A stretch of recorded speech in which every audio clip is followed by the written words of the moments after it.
भजन पूजा को दूषित कर रहे हैं, तो सबसे पहले ठाकुर जी से अपराध के लिए क्षमा मांगो और क्षमा मांगकर उस वक्त जोर जोर से नाम जप करना प्रारंभ करो। तो इतना जोर जोर से कीर्तन करो, इतना जोर जोर से नाम जप करो कि उसकी आवाज तुम्हारे ही कानों से मन तक पहुंच जाए और तुम्हारा मन भी हर हाल में वो कीर्तन करने के लिए बात हो जाए।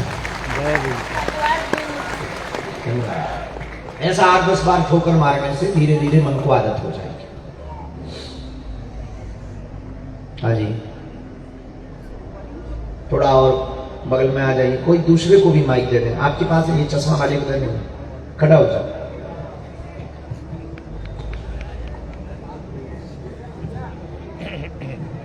तुम तब तक वहां पहुंचो। हाँ, जय श्री राम। जय श्री राम। प्रणाम गुरुदेव। मेरा नाम अजय शंकर तिवारी है गुरुदेव। आपके चरणों में सत सत नमन। गुरुदेव जी, एक आपसे निवेदन है, प्रार्थना है कि विप्र धेनु सुर संत हितलीन मनुज अवतार और निज इच्छा निर्मित तनु माया गुण गोपाल। भगवान ने विप्र, धेनु, सुर और संत चारों के लिए मनुज अवतार लिया, किंतु आज देख रहे हैं हम सबसे ज्यादा हमारे यहाँ से गुरुदेव हाईवे निकलता है तो जो गाय हैं एक्सीडेंटल हो रही हैं और गायों की इतनी बुरी दुर्गति है गुरुजी कि आपने देखा होगा कि करेरा में बड़े बड़े तीर्थ हैं, लेकिन गौ माता का तीर्थ हम लोग गुरुदेव 20-25 लोग अपनी जो क्षमता है उससे घायल गायों की इलाज के लिए गौशाला चलाते हैं प्राचीन गणेश मंदिर के पास में। गुरुदेव जी, आपका आशीर्वाद हो जाए तो हम घायल गायों के इलाज के लिए छोटा प्रबंध करते हैं। 25 से 30 हजार हम लोग इकट्ठा करके आपस में जो लोग हमारे साथी हैं उन लोगों से इकट्ठा करके चलाते हैं। गुरुदेव जी, आप ऐसा आशीर्वाद दें कि गौशाला के क्षेत्र में एक बड़ी गौशाला हो जिसमें घायल गायों की इलाज हो सके, उनकी रक्षा हो सके और गायों की जो हालत हमारे क्षेत्र में है उसके लिए गुरुदेव आप आशीर्वाद प्रदान करें। अजय शंकर तिवारी। काम बहुत अच्छा कर रहे हैं, आपको धन्यवाद दे रहे हैं, ताली बजा के आप लोग भी हैं। पर सुनो, गाय माता के लिए गौशाला बना पाए इसके लिए तो हम हनुमान जी से प्रार्थना करते ही हैं, पर हम दूसरी बात आपसे ये कहना चाह रहे हैं कि गाय माता घायल ही ना हो, इसका कोई उपाय होना चाहिए। इसका एक ही उपाय है, गौशाला नहीं उपाय, एक हिंदू एक गाय। जब तक हिंदू परिवार अपनी प्राचीन पद्धति पर वापस नहीं लौटेगा, हिंदू परिवार गौ माता को नहीं रखेगा, सुरक्षित व संरक्षित नहीं करेगा, तब तक गौ माता बचना, गौ माता का रोडों से बचना बहुत कठिन है। 100 करोड़ हिंदुओं वाले देश में महज 35 करोड़ से कम संख्या की गौवंश है और 100 करोड़ हिंदू जिसको मां कहता है उसको रख नहीं पा रहा, इस देश के हिंदुओं का दुर्भाग्य है। गुरुदेव, ये सर्वोत्तम उपाय है कि आप गौशाला के लिए प्रोत्साहित करो। हम भगवान से प्रार्थना करते हैं और सबसे ज्यादा जागरूक हिंदू परिवारों को गौ माता को रखने के लिए प्रोत्साहित करो। गुरुदेव, एक प्रश्न हो रहा है, आपकी आज्ञा हो तो उड़े लो। गुरुदेव, सनातन एकता आपने निकाली और सनातन एकता के लिए आपने जो संघर्ष किया है उसके लिए बारंबार नमन। गुरुदेव, एक आपसे जिज्ञासा है कि जात पात की विदाई हम सबको करना आवश्यक है, किंतु गुरुदेव ये हमें निर्देशित करें कि कुछ लोग हमारे भाई बंधु हम पर ये कहते हैं कि आप अंतरजातीय विवाह स्वीकार कीजिए जब हम मानेंगे कि सनातन एकता है। गुरुदेव, ऐसी वैदिक परंपरा में हमें आदेश है क्या?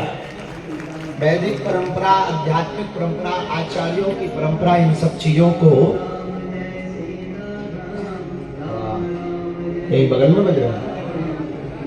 शादी भी कीर्तन से हो रही है आजकल, बड़ा हिंदुत्व का जमाना आ गया। नहीं तो ले जाने फलाना बदनाम हुआ ठिकाने के लिए इन गानों के साथ में शादियां हुआ करती थी। हाँ, वैदिक परंपरा में वर्ण व्यवस्था कही गई है, जो वर्ण व्यवस्था इस देश को सुरक्षित रखने के लिए है, ना कि दूषित करने के लिए।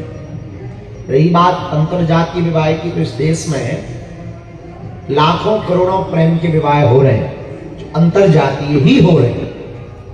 रही बात कि होना चाहिए कि नहीं होना चाहिए, ये अपने अपने परिवार की परंपरा के ऊपर है। माता पिता गुरु जहां आज्ञा देवे वहां स्वीकार करना चाहिए। जय हो। और रही बात कि हिंदू एकता के लिए कि हिंदू एकता भेदभाव मुक्त करने से होनी है, लवेरिया से नहीं होनी है। हाँ। जात पात भेदभाव छुआछूत मुक्त होने से होनी है, ब्याह से थोड़ी होनी है हिंदू। हाँ, दे दो भाई साहब। बच्ची खड़ी हो जाए, खड़ी हो जाओ बिटिया। हाँ, खुश रहो भैया। मैं अपनी माता की तरफ से एक क्वेश्चन पूछना चाहता हूँ। आपके परम मित्र हैं श्री इंद्रेश जी महाराज जी। उन्होंने एक कथा में कहा था कि जो महिलाएं 11 से पारस रहती हैं वो जो मंदिरों का प्रसाद आता है वो नहीं खा सकती, वो खा सकते हैं। और माता जी कहती हैं कि हम नहीं खाएंगे वो प्रसाद। एक मिनट, मैं फिर से बात बोलो, कौन सा उपास? जो 11 का उपास होता है ना, एकादशी। एकादशी बोलो ना, 11 बोलना, तुम सीधी अंग्रेजी बोल रहे। एकादशी जो व्रत होता है, एकादशी के व्रत में ठाकुर जी के प्रसाद को पाया जा सकता है या नहीं? हाँ, अरे उत्तर दे रहे हैं भैया। सुनो, एकादशी के व्रत में ठाकुर जी के किसी भी मंदिर से या किसी साधु के विशेष सिद्ध महापुरुष के द्वारा दिया हुआ प्रसाद हो, उस प्रसाद को साहर्ष स्वीकार किया जा सकता है। उपवास का मतलब ये नहीं है कि हम अन्न ना खाएं। उपवास का मतलब है उपमाने समीप, वास माने रहना, भगवान के चरणों के समीप रहना ही उपवास है। खाया जा सकता है, ठीक है। Thank you very much. बोलो महाराज। सीताराम गुरुजी। सीताराम बेटा। आपके द्वारा राष्ट्र में जो सामाजिक समरसता का जो महा अभियान प्रारंभ किया गया है, उस राष्ट्र के लिए हम जैसी राष्ट्र की वीडियो की क्या भूमिका है, हम उसके लिए क्या कर सकते हैं? वाह, क्या नाम है? अनुष्का लोधी। कहाँ के हो? हाथरस के। हाथरस? हाँ। ये पास में है का ये? हाँ, जुजाई के पास है। गाँव है बगल में। अच्छा, वो हम वृंदावन वाला है। अरे मर गए करो। चलो ठीक, नाक की तरह है ना। ठीक, बहुत सुंदर प्रश्न है बेटियों का, ताली बजाओ। समस्त भारत की बेटियां माता पिता की आज्ञा मानकर वर्तमान समय में और आने वाले समय में एक बात सिद्ध कर ले और एक बात मान ले, तो निश्चित रूप से हमारे अभियान में वो सम्मिलित है कि कभी भी किसी दूसरे मजहबी की बातों में न आवे, और अगर कोई मजहबी टेढ़ी निगाह से देखे तो रानी लक्ष्मी बन जावे।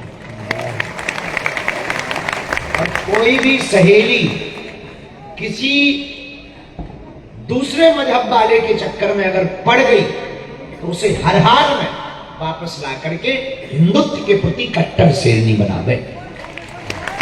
अगर ये काम इस देश की प्रत्येक बहनें करने लगेगी तो इस देश से लव जिहाद बंद हो जाएगा।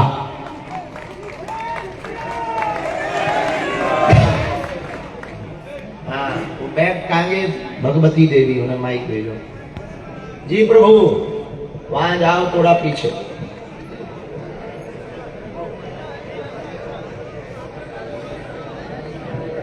आएगा थोड़ी देर में।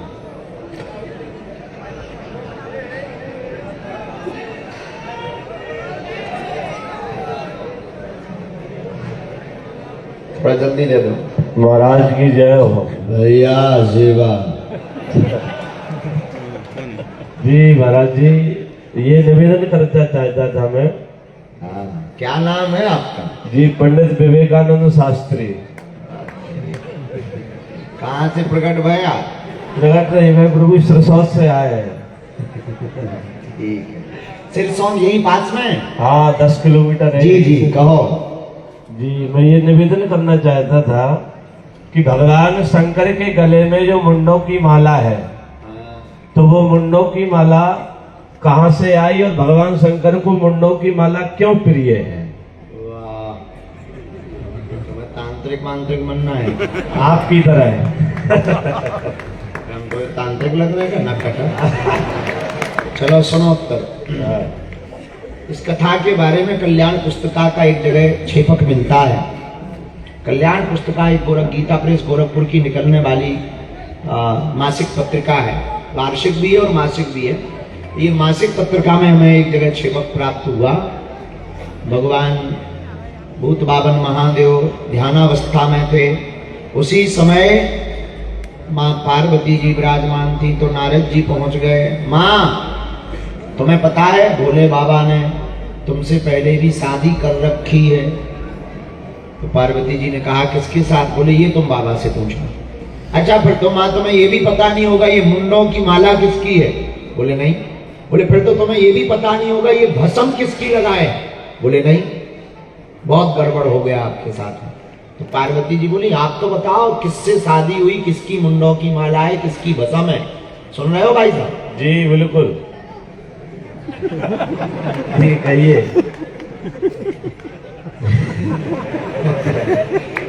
तो नारद जी ने कहा कि माँ हम नहीं बता सकते, आप बाबा से पूछना। प्रणाम करके नारद जी चले गए। अब भोले बाबा की समाधि खुली तो कहा देवी जी सीताराम। सीताराम। पार्वती जी ने जवाब नहीं दिया। अब भोले बाबा ने थोड़ा और तेज से कहा देवी जी सीताराम। तो धीरे से बोली जो पहली वाली है उसी से कर लूं। शंकर जी को पता लगा कि गड़बड़ है मामला, पारा हाई है। धीरे से भोले बाबा बोले एक बात बताओ कहीं नारद जी तो नहीं आए थे? सिर हिलाया, बोले आए थे। बोले चलो बड़ी कृपा है, बातों से काम चल रहा है, नहीं तो ये जहां भी जाते हैं आगे ही लगाते हैं। इधर आओ, ये कौन सी पहले वाली से हम सीताराम करें? बोले पहले आज बाकी बातें बाद में होंगी, 3 प्रश्नों के उत्तर चाहिए। क्या आपका पहले विवाह हो चुका? बोले हाँ। दूसरा प्रश्न उत्तर इकट्ठे देना। ये मुंडों की माला किसकी है और ये भस्म आपने किसकी लगा रखी? क्या हमारी सौतन है? अब भोले बाबा ने कहा बैठो देवी जी, बात सही है, हमारी शादी हो चुकी है।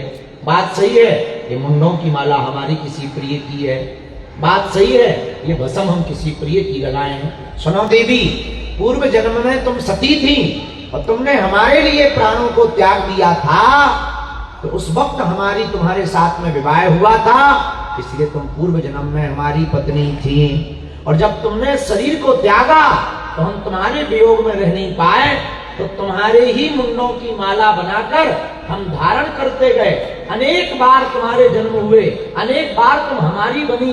जितनी बार तुम हमारी बनी, जितनी बार शरीर छोड़ा, तुम्हारे प्रेम के वियोग में हमने उतनी बार तुम्हारे मुंडों को अपने हृदय से लगा करके रखा और तुम्हारी ही भस्म